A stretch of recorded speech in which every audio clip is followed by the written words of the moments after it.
Hello everyone and welcome to the back room. In 1994, a phone call out of the blue left me breathless with anticipation. Knowing my devotion to all things Atari 8-bit, a dealer here in the UK had called to offer me almost complete sets of antique and analogue magazines. The price, just £50. Cheap, even considering £1994. A few days later, and a huge box arrived, and I started delving through the dozens of arguably the best magazines ever published for the Atari. Until then, I had only about half a dozen copies in my collection, bought on a student grant from Silica Shop in Tottenham Court Road in London at the full import price, and I really couldn't afford to buy any more. Now, at a stroke, I had them all. There are many great issues, of course, and I had weeks, in fact months of joyous reading. Years, really, if you consider that I'm still reading them now. But here's one that stood out for me at the time. Volume 5, Number 5, September 1986 of Antic. What is known as the weather issue.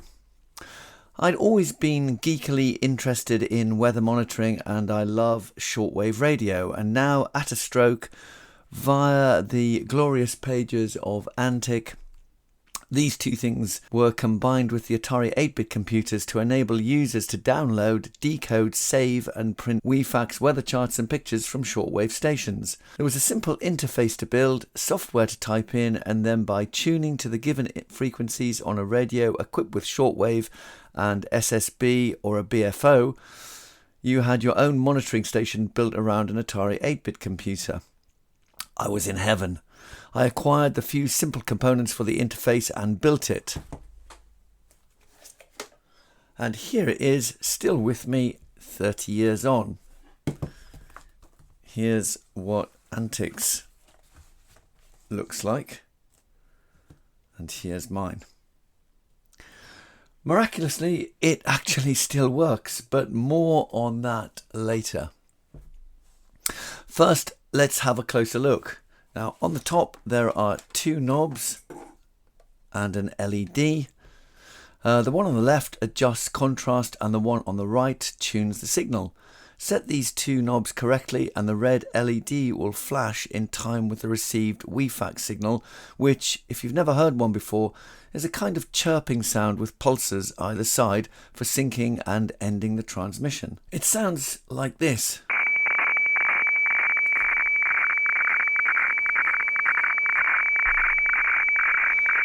Now, as well as details of building the interface, the issue contains a comprehensive explanation of what wefax is and what you can expect to intercept and resolve with your Atari. And of course, as well as the interface, you'll need some wefax software, and Antic provides that, together with a detailed explanation of why and how the software works to build up wefax charts and pictures on the Atari screen. The program is written in assembly language, and the source is provided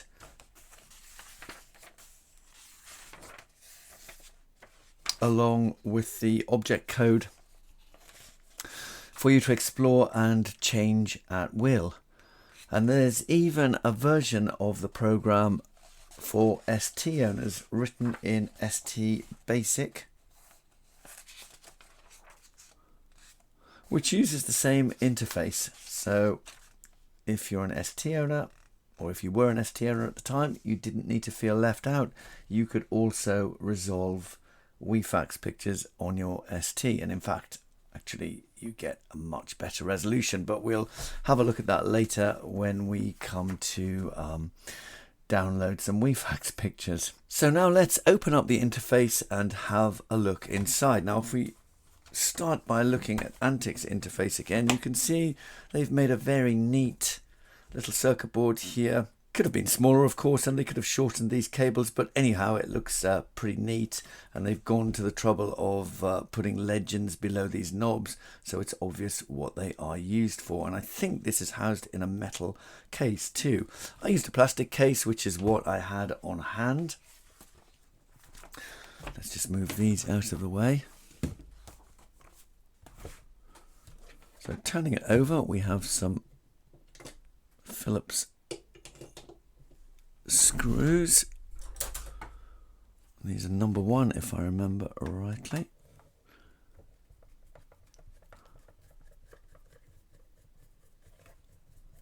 Okay, let's have a look inside. Okay, not the most tidy build, it has to be said. It's pretty messy in here, but in my defense I knocked this together quickly to test it, and I thought I would come back to it and tidy it up if I remember correctly. And of course, yeah, we can see what happened to that best intention. Now, the circuit is built around an XR2211 FSK demodulator IC, which is still available today, with a few capacitors and resistors. And further details are in the magazine, of course, and you can download a PDF of the magazine. Let's just bring it back here so you can see it. From all the usual sources, it is available online to download as a PDF. So let's put this interface back together, or let's put that case back together, and try and intercept some wefax transmissions.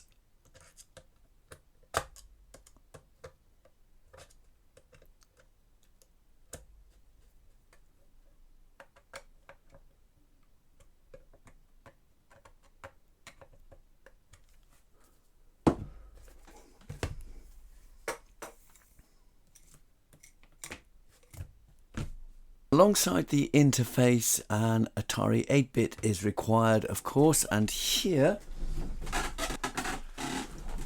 I've elected to use an unmolested 800XL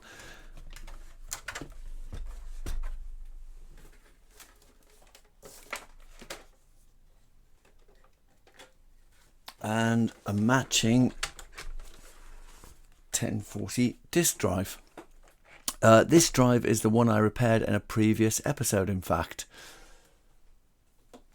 A joystick in port 2 is useful if you want to scroll through previously received wefax images. In fact, you can use any Atari 8-bit other than the 400. I haven't tried that. I imagine the software would work, but you won't have sufficient memory actually to download and resolve any pictures.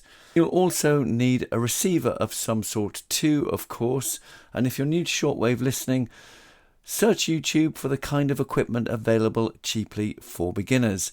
I won't go heavily into detail about shortwave receivers in this video, but here's a selection of my own radios. Now this is the low HF 225, a dedicated shortwave receiver of really excellent quality, and the reputation of this has only improved with age. I bought this radio secondhand in the mid-90s from Martin Lynch, and it came with the very convenient numeric keypad. And if you look out for an up-and-coming video, I'll be interfacing this radio to an Amstrad PCW to control the radio from the computer. Another favourite of mine, and which has a huge following and a legendary reputation, is the Sony SW100, which, despite its diminutive size, is actually a fully featured communications receiver with tremendous capabilities. The SW100 has a very well-known fail point, which is the ribbon cable linking the two halves of the radio. So you might just be able to see that there, that white cable there. That's a well-known fail point. Eventually, opening and closing the clamshell case will break the cable, and then you will no longer be able to control the device from its keyboard. Fortunately, the cable can be replaced, and I repaired this radio in 2022. I didn't record a video at the time, but here's a few pics showing the repair. It's tricky, but it's certainly possible for anyone willing to take their time and who owns some basic tools. Unfortunately, the Sony commands huge prices on the second-hand market, so if you haven't already got one, then finding one now is probably not going to be the best option, especially if you're a beginner. At the very opposite end of the price scale, but not necessarily at the opposite end performance-wise, is a cheap and cheerful SDR dongle, a software-defined radio, such as this one, which plugged into your desktop or laptop computer will provide access to the necessary frequencies for about 10 quid. Be sure to buy one that actually covers the shortwave bands below 30 megahertz, though not all of them do. This one, the NESDR Mini, is I think 25 megahertz upwards. So this really wouldn't do. They do have a reputation for drifting. The signal drifts, which might not give you the best picture downloading wefax, but for a tenner, it's worth a try. Okay, so with the your radio, your newly built interface, and an Atari 8-bit and drive, you are ready to plug everything together, tune to some likely frequencies, and start receiving wefax. I have my low HF225 receiver connected to the interface. The antenna is a simple long wire, about 10 meters long and 4 meters off the ground, and it's connected to the radio via a balun and the AT1000 aerial tuning unit, which helps to get the best from the long wire. I've tuned the HF225 to the German Weather Service on its wefax frequency of 7880 megahertz, which of course is approximately 7878 because the mode is upper sideband.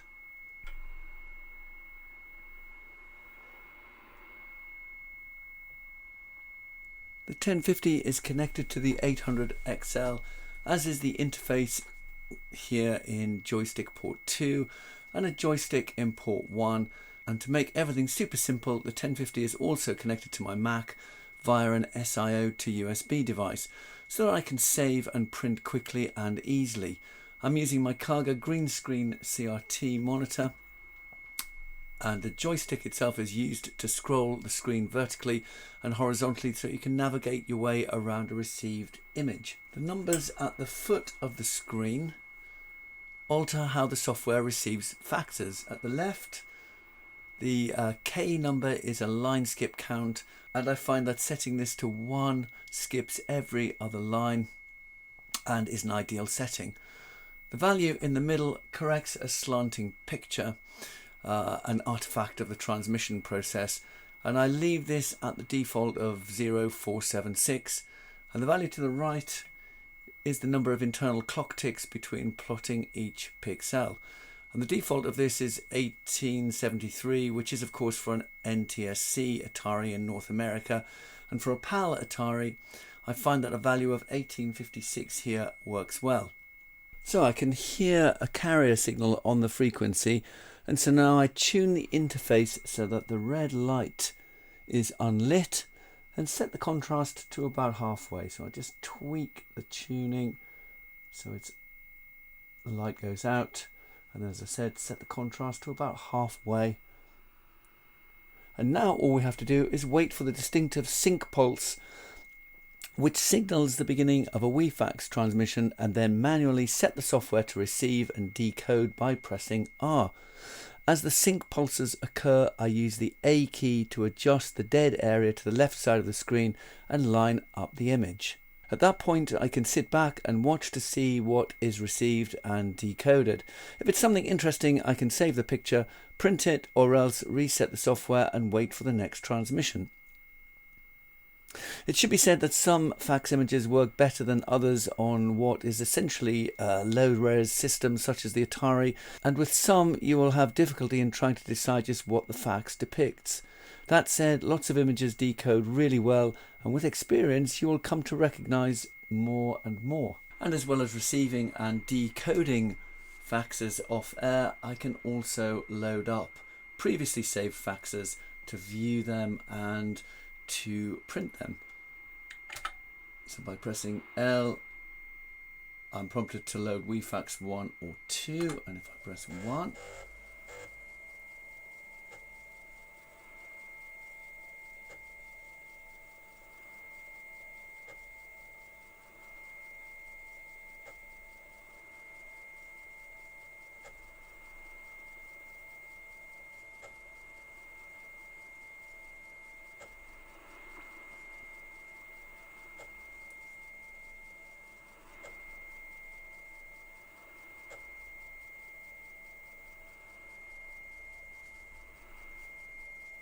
Once the picture is loaded, I can use the joystick to move around the screen.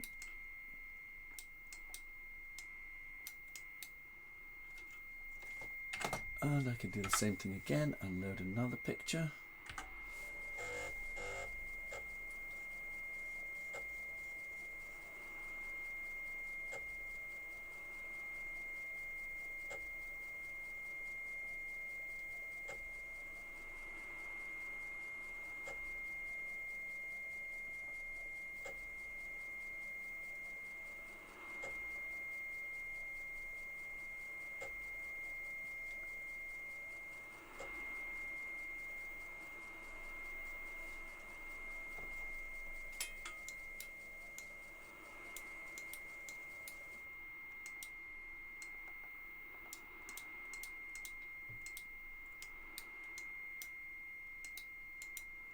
And as you can see, with a clean signal, I can actually get quite a good rendition of a wefax picture on my Atari.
So that's wefax as decoded by the Atari 8-bit.